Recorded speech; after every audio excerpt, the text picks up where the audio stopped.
4 अमीर देवरानियों ने दी गरीब बहू को ब्यूटिशियन फैसिलिटी। रोमा रसोई में खाना बना रही होती है, तभी उसकी सास आती है। रोमा बेटा, आज हमें बड़ी बुआ के यहाँ जाना है तो तू अच्छे से तैयार हो जाना, और हाँ, थोड़ा मेकअप भी कर लेना, वरना हर बार की तरह सब तेरा मजाक ही उड़ाएंगे। ठीक है मम्मी जी, मैं तैयार होकर आती हूँ, फिर थोड़ी देर में चलेंगे। रोमा खाना बनाकर अपने कमरे में चली जाती है। तैयार होने के लिए शीशे के सामने खड़ी होकर अपने ऊपर साड़ी लगाकर देखती है। अरे यार, क्या पहनूं, कुछ समझ नहीं आ रहा। कुछ भी पहन लूं, सब लोग मेरी बेइज्जती ही करते हैं। ऊपर से मेरा रंग भी काला है, मेकअप करूंगी तो ऐसा लगेगा मुंह पर पेंट लगा लिया हो। रोमा लाल कलर की साड़ी फाइनल करके उसे पहन लेती है और मुंह पर चटक लाल लिपस्टिक और मोटा मोटा काजल लगाकर नीचे आ जाती है। चलो, मैं तैयार हूँ। अरे रोमा, ये क्या हाल बना है? एक तो तुम्हारा रंग थोड़ा हल्का है और ऊपर से इतनी लाल चटक साड़ी पहन कर आई हो। रोमा, अपने पर थोड़ा ध्यान दिया करो। यही अच्छी लग रही है, इसके अलावा सारे लाइट कलर हैं, वो मुझे अच्छे नहीं लगे। वैसे भी आप पहले मुझे कितना प्यार करते थे, अब आपके पास ना मुझे देखने का समय है ना मुझसे बात करने का। चलो, ये फालतू की बात छोड़ो और चलो। अब चलो भी, देर हो रही है। कहाँ दोनों बातों में लगे हो। सब लोग बुआ जी के घर पहुंच जाते हैं, जहां पर रोमा एक तरफ अपनी सास के पास बैठी हुई होती है। तभी बुआ आती है। अरे रोमा, अब तो 21वीं सदी चली गई, फिर भी तुझे अब तक मेकअप करना नहीं आया। देख मेरी बहू को, ये सारा मेकअप इसने खुद घर पर किया है। रोमा की सास को बुरा लगता है, तभी वो कहती है, कोई बात नहीं दीदी, मेरी रोमा बहुत सीधी है, लेकिन घर के काम में इसका कोई मुकाबला नहीं। और मुझे ऐसा लग रहा है कि आपकी बहू शायद घर के काम में थोड़ी कमजोर है। देखो, अभी तक ये 4 लोगों के लिए खाना लगा कर नहीं ला पाई। मेरी रोमा इतनी देर में पूरे परिवार को खाना खिला देती है। बुआ जी का मुंह बन जाता है और वहां से चली जाती हैं। कुछ देर बाद सब लोग खाना खाते हैं और वहां से चले जाते हैं। सास घर जाकर कहती है, रोमा बेटा, तू बुआ की बात का बुरा मत मानना। तुझे तो पता है सारी बुआ एक जैसी ही होती हैं। नहीं मम्मी जी, अब तो मुझे कितने साल हो गए, वैसे भी यही बातें मैं हर जगह सुनती ही रहती हूँ। पर बेटा, तुझे भी ये सारी चीज सीखनी चाहिए। समय के साथ सब बदलते हैं। माना तू गांव से है, मगर गांव वाले भी आजकल बहुत ज्यादा आगे निकल रहे हैं। मम्मी, मुझे इन सब की जरूरत नहीं लगती, पर आप कह रही हैं तो मैं इस बात पर गौर करूंगी। अगले दिन पड़ोस वाली सुनीता आंटी आती हैं, घर में आकर बैठती हैं और बोलती हैं, भाभी जी, आज शाम को मेरे चिंटू का बर्थडे, आप सब लोग पार्टी में जरूर आइएगा। ठीक है दीदी, हम सब आएंगे। ये कहकर वो वहां से चली जाती हैं। रोमा बेटा, शाम को खाना मत बनाना, आज पड़ोस वाली सुनीता आंटी के यहाँ सब लोगों की दावत है, तो वहीं पर चलेंगे। जा तू तैयार हो जा। ठीक है मम्मी जी, मैं तैयार हो जाती हूँ। रोमा अपने कमरे में चली जाती है तैयार होने के लिए। रोमा अपने आप से बातें करती रहती है। आज मैं भी मेकअप ट्राई करती हूँ। मम्मी जी को मेरी वजह से कितने ताने सुनने पड़ते हैं। रोमा एक मैगजीन खोलती है और उसमें एक लड़की छपी हुई होती है जिसका मेकअप हुआ होता है। वो उसे देखकर मेकअप करना शुरू कर देती है। मुंह पर बहुत सारा व्हाइट पाउडर लगा लेती है, मोटा मोटा काजल लगा लेती है और ब्लश की जगह लाल लिपस्टिक भी गाल पर लगा लेती है ताकि उसके गाल लाल हो जाए। और ऐसे ही वो पड़ोस की पार्टी में चली जाती है।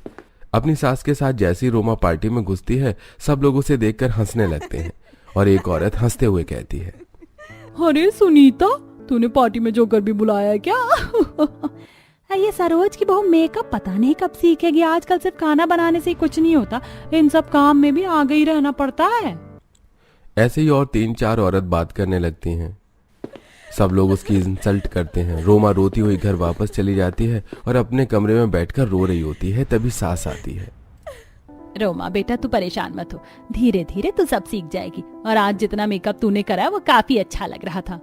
मुझे माफ कर देना मम्मी जी, मेरी वजह से आपको भी इतनी इंसल्ट सहनी पड़ती है। मैं हर जगह आपका सर नीचा करवा देती हूँ। नहीं बेटा, ऐसे किसने कहा? तू तो मेरी प्यारी बेटी की तरह है। चल अब चुप हो जा। रोमा अपनी तरफ से अच्छा दिखने की खूब ट्राई करती थी, पर उसे कुछ समझ ही नहीं आता था। समय ऐसे ही बीत गया और कुछ दिनों बाद उसके चारों देवर की शादी हो गई। एक साथ उसकी 4 देवरानी आई। शादी बहुत धूमधाम से हुई थी। चारों देवरानियां घर के अंदर आ गईं। चारों का अलग अलग स्टाइल था। अच्छे अच्छे लहंगे पहन रखे थे और हेयर स्टाइल और मेकअप भी बहुत सुंदर लग रहा था। सास चारों बहू की आरती करने के बाद कहती है, बेटा, ये तुम चारों की जेठानी है, इसका नाम रोमा है और तुम्हें इसका खूब मान सम्मान करना है। चारों देवरानियां रोमा को देखकर मुस्कुराती हैं और पास आकर चारों उसके पैर छू लेती हैं। अरे बस बस, मैं तुमसे इतनी भी बड़ी नहीं हूँ। तुम चारों मेरे गले लगो, तुम मेरी छोटी बहन जैसी हो। रोमा उन्हें पैरों में से ऊपर उठाकर गले लगा लेती है। चारों देवरानियां भी मुस्कुराती हैं।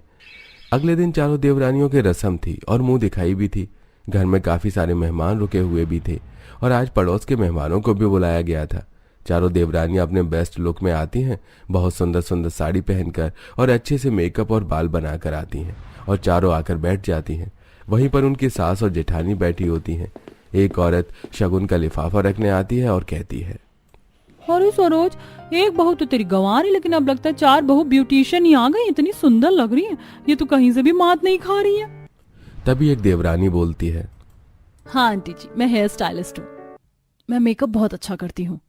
मैं फैशन स्टाइलिस्ट हूँ। मुझे ये सारी चीज ही आती है। तभी दूसरी औरत आती है लिफाफा रखने और कहती है, रोमा, अब तो अपनी देवरानी से कुछ सीख ले। तू उनके साथ बैठी हुई बिल्कुल भी अच्छी नहीं लग रही है। रोमा को बहुत बुरा लगता है और वो अपनी देवरानियों के बराबर में से उठ जाती है और रसोई में काम करने चली जाती है। बेटा, तुम लोग यहीं बैठो, अपनी रस्म करो, मैं अभी आती हूँ। सास रोमा के पास जाती है। रोमा बेटा, तू परेशान मत हो। नहीं मम्मी जी, मैं तो बस खाना बनाने के लिए आई थी। सब लोग बैठे हैं, खाने का इंतजार कर रहे हैं। उस दिन उसकी देवरानियां इस बात को इग्नोर करती हैं। फिर अगले दिन चारों देवर अपने ऑफिस के कलीग्स को घर पर बुलाकर लाए थे ताकि वो अपनी वाइफ को इंट्रोड्यूस कर सके। सभी फ्रेंड्स ऑफिस के घर आ जाते हैं और आकर सोफे पर बैठ जाते हैं। रोमा सबके लिए पानी लाती है और सबको पानी दे देती है। उसके बाद सबको चाय भी पिला देती है। थोड़ी देर बाद उसकी चारों देवरानियां वेस्टर्न ड्रेस पहनकर और बहुत अच्छे से हेयर स्टाइल और मेकअप करके नीचे आती हैं। चारों देवर अपनी बीवियों को सारे ऑफिस फ्रेंड्स से मिलवाने लगते हैं। उसके बाद सब लोग खाने की टेबल पर बैठ जाते हैं और रोमा सबके लिए खाना परोस देती है।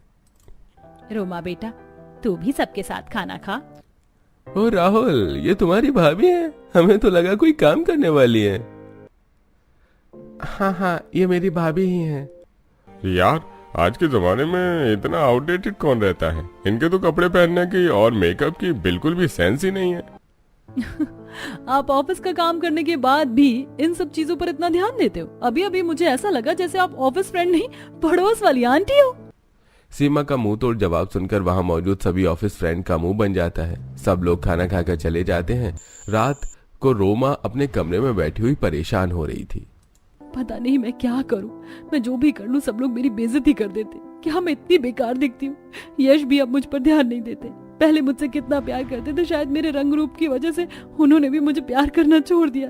पहले तो वो मेरे लिए बहुत अच्छी अच्छी चीज लाते थे, मुझे सरप्राइज भी देते थे, पर ये सारी चीज अब उन्होंने बंद कर दी है। लगता है मेरे रंग रूप ने मेरे प्यार को मार दिया है। तभी उसकी चारों देवरानी आती हैं। दीदी, जब से हम आए हम देख रहे हैं कि आपकी कोई ना कोई इंसल्ट ही कर देता है। दीदी, ये इग्नोर करने की बात नहीं है, हमें बहुत बुरा लगा। अरे कोई बात नहीं, ये सब तो चलता रहता है। तुम जाओ, आराम करो, थक गई होगी। चारों देवरानियां वहां से चली जाती हैं। अगले दिन चारों देवरानियां रोमा के पास आती हैं। दीदी, आज हम बाहर डिनर पर जा रहे हैं, आप और यश भैया भी चलो। अरे नहीं नहीं, इनको तो टाइम ही नहीं है और मेरी वजह से तुम सबका डिनर खराब हो जाएगा। नहीं दीदी, आप ये कैसी बात कर रही हो? आपकी वजह से हम शर्मिंदा थोड़ी ना होते हैं। कोई बात नहीं, तुम लोग चले जाना। वैसे भी मेरे अच्छे ना दिखने पर तुम्हारी भी बेइज्जती हो जाएगी। दीदी, आपकी 4 ब्यूटिशियन देवरानियां यहाँ पर हैं तो आपको टेंशन लेने की क्या जरूरत है? मैं हेयर स्टाइल इतने अच्छे बनाती हूँ, सब लोग आपको ही देखते रहेंगे। और सिमरन मेकअप इतना अच्छा करती है, कशिश का फैशन सेंस इतना अच्छा है, तो आपको टेंशन किस बात की? अब आपकी फैशन और मेकअप की जिम्मेदारी हमारी है। क्या सच में? तुम लोग सच में मेरा मेकअप करोगी? हाँ हाँ दीदी, बिल्कुल। पर मैंने पहले खुद से मेकअप ट्राई करा था और सब लोगों ने मेरा मजाक उड़ाया था, क्योंकि मेरा रंग काला है तो मेकअप अच्छा नहीं लगता मेरे ऊपर। अरे दीदी, आप क्या बात कर रहे हो? आपका रंग काला नहीं है, बस सांवला कलर है। और देखना, आज यश भैया आपको देखते रह जाएंगे। चलो ठीक है, अगर तुम चारों इतना कह ही रही हो तो मैं मेकअप करवा लेती हूँ। शाम का टाइम हो जाता है। रोमा और उसकी चारों देवरानियां एक साथ आती हैं। रोमा एक चेयर पर बैठी हुई होती है, एक देवरानी उसके बाल बना रही होती है और एक उसका मेकअप कर रही होती है, एक उसकी थ्रेडिंग कर रही होती है और एक उसके लिए कपड़े ढूंढ रही होती है। कुछ देर बाद मेकअप हो जाता है और चारों देवरानियां और रोमा नीचे आते हैं। सारे घर वाले उन चारों को देखकर चौंक जाते हैं और सबसे ज्यादा तो तब चौंक जाते हैं जब वो लोग रोमा को देखते हैं। रोमा बेटा, तू तो बहुत सुंदर लग रही है। हाँ बेटा, तेरी चारों देवरानियों ने तो तुझे एकदम हीरोइन बना दिया। भाभी, ये अपनी ब्यूटी आपने इतने सालों से कहाँ छुपा रखी थी? आप बहुत सुंदर लग रही हैं। Thank you so much. ये सब मेरी देवरानियों ने किया है, इसमें मेरा कोई हाथ नहीं है। वहां पर चारों देवर होते हैं और यश भी वहां पर आ जाता है और रोमा को देखता रह जाता है। फिर यश रोमा को साइड में लेकर जाता है और बोलता है, रोमा तुम तो बहुत सुंदर लग रही हो, आज तो तुमने कमाल ही कर दिया। Thank you. आप भी मेरे इस बदलते रंग रूप के कारण ही मेरे करीब आए हैं। नहीं रोमा, मैं बस काम में बिजी रहता था, वरना मुझे फर्क नहीं पड़ता तुम मेकअप करती हो या नहीं। मुझे बस अपनी पत्नी की सादगी और नेक दिली से प्यार है। मुझे माफ कर दीजिए, मुझे लगा सबकी तरह आप भी मेरे रंग रूप पर ही मरते हैं। नहीं मेरी प्यारी रोमा, ऐसा नहीं है। सब लोग रोमा को बहुत तारीफ करते हैं। तभी रोमा अपने पुराने दिन याद करने लगती है, जब उसकी बहन अकेले ही पार्लर चली जाती थी और उसको कोई नहीं पूछता था। वो हर पार्टी में सिंपल ही बनकर जाती थी और उसकी बहन कहती है, अरे दीदी, तुम्हें फैशन सेंस का कोई आइडिया नहीं है। पता नहीं आगे तुम्हारे ससुराल में तुम्हारी कैसे बनेगी, सब लोग तुम्हारी इंसल्ट करते रहेंगे। ये सोचकर रोमा की आंखें नम हो जाती हैं। उसके बाद सब लोग घर चले जाते हैं। कुछ दिनों बाद रोमा के मायके वाले उससे मिलने आते हैं। चारों देवरानियों ने उसे रानी की तरह सजाया हुआ था। रोमा अपने नए रूप रंग में उनके सामने आती है। अरे वाह दीदी, तुम तो बहुत सुंदर लग रही हो। कहाँ तुम गांव की गंवार थी और कहाँ तुम्हारी देवरानियों ने तुम्हें रानी की तरह बना दिया है। रोमा, तू तो ऐसे ही अच्छी लगती है, तुझे इन सब की क्या जरूरत है। मम्मी, गांव से बाहर इन सब चीजों की बहुत ज्यादा जरूरत पड़ती है और कई साल बेइज्जती सहने के बाद अब मुझे इस बात का पता चला है। रोमा के घर वाले खाना खाकर वहां से चले जाते हैं। रोमा और उसकी चारों देवरानियों में बहुत ज्यादा प्यार था। आज पड़ोस के लोग भी उनसे जलने लगे थे। कुछ औरत बाहर खड़े होकर बात कर रही थी। देखा तुमने, रोमा की चारों देवरानियां उससे कितना प्यार करती है। उसका हुलिया ही बदल दिया उन्होंने जब से आई हैं। हाँ, और यहाँ हम लोगों के घर के कलेश ही खत्म नहीं होते और इन लोगों के घर में इतनी सुख शांति बनी रहती है। एक दिन पड़ोस की 5-6 औरत घर पर ऐसे ही चाय पीने के लिए आ गईं। आप सब अचानक से कैसे? हाँ, अंदर आओ, बैठो। और सरोज बहन, बहुत दिनों से प्लान बना रहे थे तुम्हारे यहाँ आने का, तो सोचा आज चलते। वैसे भी मुंह दिखाई के बाद तुम्हारी चारों बहू से मुलाकात ही नहीं हुई। बिल्कुल बिल्कुल, आओ। औरत सोफे पर बैठ जाती हैं। तभी रोमा बहुत सुंदर साड़ी पहनी हुई होती है। फिर वो रसोई में से चाय लेकर आती है। वाह, रोमा की देवरानियों ने रोमा का हुलिया ही बदल दिया। ऐसा लग रहा है किसी हीरोइन को देख रहे हैं। हाँ, मेरी 5 बहू बहुत प्यार से रहती है और चारों ही देवरानियां उसकी मदद करती हैं। इस गांव की गंवार को तो इन्होंने कपड़े पहनना और मेकअप करना सिखा दिया। इसका तो ढंग ही बदल गया है। रोमा बेटा, चाय यहाँ पर रख दो और जाओ तुम यहाँ से। चाय रखकर रोमा बोलती है, हाँ आंटी जी, मेरी चारों देवरानियां ब्यूटिशियन हैं, तो ऐसा तो होना ही था। रोमा ये कहकर वहां से चली जाती है। अगले दिन रोमा की चारों देवरानियां बाजार से मेकअप का सामान लेने जाने लगती हैं। मम्मी जी, हमारा मेकअप का सामान खत्म हो गया, वो लेने जाना है। हाँ हाँ बेटा, बिल्कुल, तुम सामान लेने चली जाओ। कुछ दिनों बाद घर में प्रियंका के बर्थडे की बड़ी पार्टी भी है और तुम लोग तो पार्लर का काम जानती हो और खुद से ही सब कर लेती हो। अच्छा, प्रियंका दीदी की बर्थडे की पार्टी होगी घर में, फिर तो मैं अपनी सुंदर वाली ड्रेस तैयार रखूंगी। दीदी, आपको मेकअप और हेयर स्टाइल की कोई टेंशन लेने की जरूरत नहीं है, ना कहीं पार्लर में जाने की जरूरत है। आपकी चारों भाभी यहीं पर हैं। ठीक है भाभी, मेरा बर्थडे वैसे भी बहुत स्पेशल होने वाला है। चारों देवरानियां एक साथ बाजार जा रही होती हैं। तभी सुनीता आंटी रास्ते में ही खड़ी होती हैं और उन चारों को देख लेती हैं। इन चारों की बहुत बन रही है और उस गंवार रोमा को ये बहुत प्यार करती है। इन्हें तो अभी मजा चखाती हूँ। सुनीता आंटी उन चारों को रोक लेती हैं और बोलती हैं, अरे रुको रुको बेटा, कहाँ जा रही है? और तुम्हारी वो रोमा कहाँ है? हाँ आंटी, दीदी घर पर है, उन्हें कुछ काम था इसलिए वो हमारे साथ नहीं आई।